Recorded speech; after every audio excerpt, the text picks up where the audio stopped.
Good morning seventh class. हम लोग chapter 5 यहाँ पर पढ़ रहे हैं, एसिड बेस एंड सॉल्ट्स, जिसमें हमने अब तक पढ़ा था एसिड के बारे में, बेसिस के बारे में और उनके लिए उनको टेस्ट करने के लिए इंडिकेटर्स के बारे में। तो यहाँ पर जो एसिड्स हैं, एसिड्स हमने पढ़े थे टेस्ट में सार होते हैं, बेसिस टेस्ट में बिटर होते हैं। इसके अलावा टच में एसिड्स नॉन सोपी होते हैं और जो बेसिस होते हैं वो सोपी होते हैं। लिटमस पेपर के अगर हम टेस्ट करा हमने तो जो ब्लू लिटमस था वो एसिड में रेड हो गया था और बेसिस में रेड लिटमस ब्लू हो गया था। इसी के साथ जब टर्मरिक पर इसका टेस्ट किया गया तो एसिड में इसने कोई इफ़ेक्ट नहीं शो किया और बेसिस के साथ जब टर्मरिक का टेस्ट किया गया तो वो रेड हो गया, टर्मरिक पेपर रेड हो गया था। उसके बाद जब हमने फिनोप्थलीन का टेस्ट किया तो भी एसिड्स में नो इफेक्ट और बेसिस के साथ उसका जो कलर था फिनोप्थलीन का जो उसमें पिंक कलर का हो गया। इसी तरीके से जब हमने पिंक चाइना रोज़ इंडिकेटर का यूज़ किया तो पिंक चाइना रोज़ का कलर मजेंटा हो गया एसिड्स में और बेसिस में कलर उसका ग्रीन हो गया। सॉल्युबिलिटी के हिसाब से अगर देखें तो हम एसिड्स जो हैं वो most of the acids are soluble in water but most of the bases are insoluble in water. तो अब एसिड और बेस के न्यूट्रलाइजेशन के लिए हम पढ़ेंगे कि what is neutralisation. Neutralisation process क्या है? ऐसा रिएक्शन जिसमें कि एसिड्स को बेसिस के साथ रिएक्ट किया जाता है, उनको मिक्स करने से सॉल्ट और वाटर अलग होता है और उसके साथ कुछ हीट भी इवॉल्व होती है।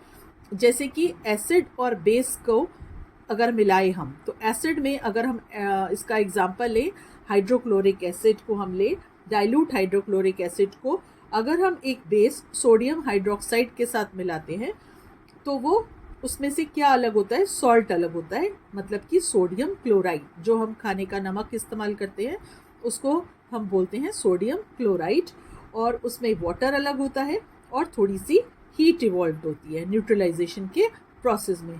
अब ये न्यूट्रलाइजेशन का जो प्रोसेस है हमारा डेली यूज़ में कहाँ कहाँ काम आता है? जैसे कि इनडाइजेशन, जब कभी हम खाना खाने के बाद इनडाइजेशन फील होता है किसी को, मतलब एसिडिटी फील होती है, तो उसको न्यूट्रलाइज करने के लिए उसको क्या दिया जाता है? एंटासिड दिया जाता है। एंटासिड क्या चीज़ होती है? जैसे कि हम उसको डाइजीन पिलाते हैं, डाइजीन में होता है मिल्क ऑफ मैग्नीशिया, तो उसकी जो एसिडिटी होती है स्टमक में वो डाइल्यूट हो जाता है और उसको उससे आराम आता है। इसी तरीके से सॉइल ट्रीटमेंट एक एग्जांपल है न्यूट्रलाइजेशन का। सॉइल ट्रीटमेंट में क्या होता है? जो प्लांट्स हो सॉइल में जब ज़्यादा एसिडिक या ज़्यादा बेसिक हो जाता है तो जो प्लांट्स होते हैं वो ख़राब होने शुरू हो जाते हैं।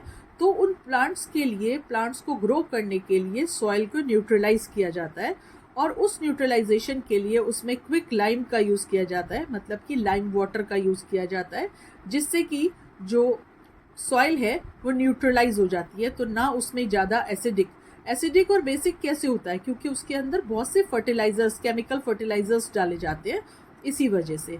इसी तरीके से मैन्योर या कंपोस्ट मिलाकर भी जो सॉइल है इसको क्या किया जाता है? उसकी जो एसिडिटी है उसको रिलीज़ किया जाता है और सॉइल को नेचुरल बनाया जाता है।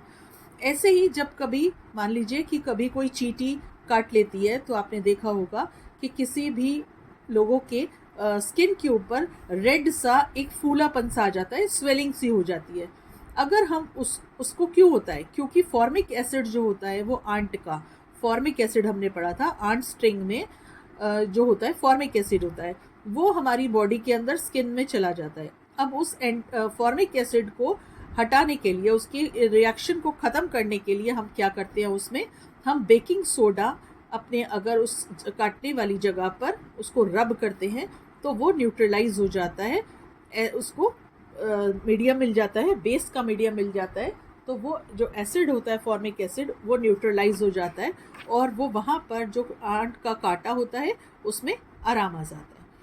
इसी तरीके से जो फैक्ट्री वेस्ट होती है उसमें बहुत सारे एसिड्स मिले हुए होते हैं और अगर हम उसको सीधा डायरेक्ट एसिड वेस्ट को हम सीधा पॉन्ड्स में, लेक्स में या रिवर के पानी में जाने देते हैं तो उस केमिकल से क्या होता है, उस एसिड वाले केमिकल्स वाले एसिड से जो एक्वेटिक प्लांट्स होते हैं उनको खतरा होता है, वो मर भी सकते हैं।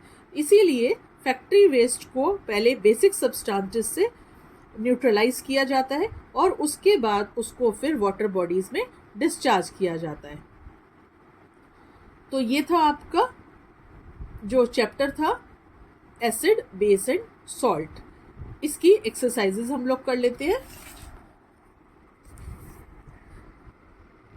Which of the following substances turn blue litmus red? तो ब्लू लिटमस को कौन रेड कर देता है? Acid. Which of the following is a property of an acid? Sour taste. Milk of magnesia contains magnesium hydroxide. A concentrated acid has a very small quantity of water. Baking soda solution turn pink, China rose indicator green. It is baking soda को जो क्या कर देता है, वो indicator green कर देता है। It is basic solution. Fill in the blanks. Turmeric turns red in basic solution. Mineral acids are highly corrosive in nature. Phenolphthalein is a synthetic indicator. Acidic solution turns pink, China rose indicator dark pink. Acetic acid is present in vinegar. Match the following: tartaric acid, sour taste; turmeric, natural indicator; neutralization reaction gives salt and water; quicklime, calcium hydroxide; phenolphthalein indicator, human made indicator; calamine solution, zinc carbonate; और organic acid, natural acids। तो ये आपका chapter 5, इसके question answers आपको PDF में मिल जाएंगे।